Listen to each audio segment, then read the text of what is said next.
So welcome back to Berlin F.U.N. We're here in memory of the 1/4 demonstration against the international war in Ukraine. Today is obviously the 24th of February, which means the war has been going on for 365 days, a whole year. German sources talk about 250,000 deaths and countless wounded. You know, we have data about how many Russian tanks have been destroyed, how many helicopters have been destroyed, how many drones. We have data about where the fighting is ongoing. We have data about who's in charge of the war. We have data about how many Western countries sent how many weapons into the war, and we have data about that for sure the war has not stopped. Okay, Ukrainian army, obviously police, and some more police, because obviously we're in Berlin and it's a demonstration against the currently largest international war in the world, so there's obviously police.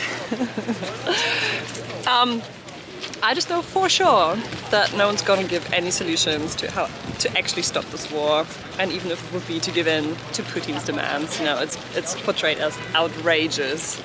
There's going to be no real solutions, and how to stop this war. If 4,000 tanks sent into this war won't end the war, another 4,000 tanks sent into this war won't end the goddamn war.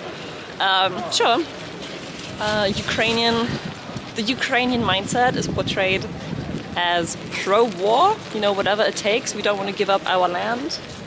We don't want to give up our constitution. The war's already lost, you know, even if Ukraine were to give in to Putin's demands, the 250,000 dead people.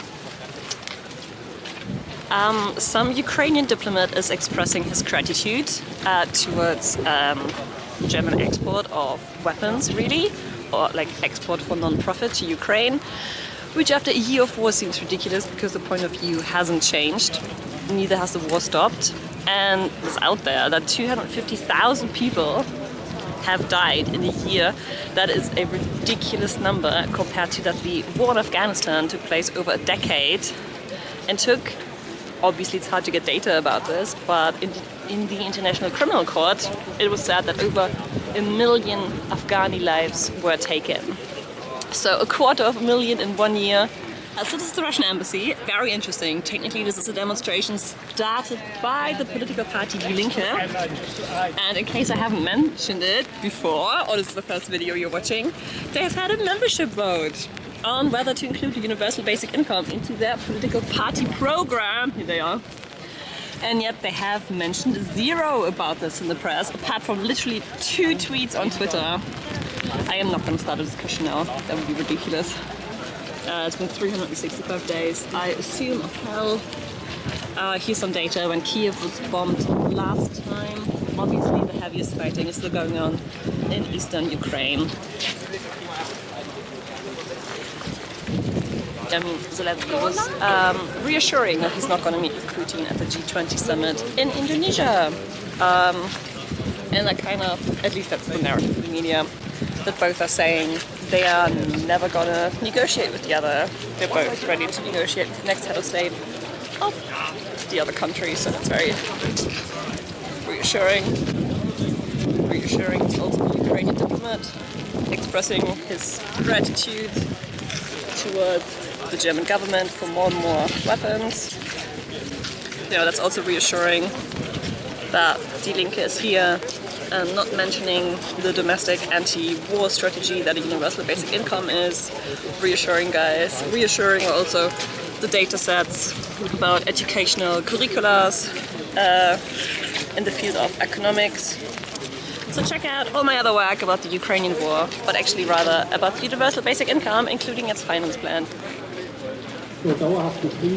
So what is being repeated by Die Linke a lot is that obviously Russia is the aggressor in this war, and I'm not really sure how much further this fact gets us in peace negotiations. I also mention that the only way to peace is a complete halt of weapon exchange and then going to the negotiations table, which is just unrealistic, which is not going to happen.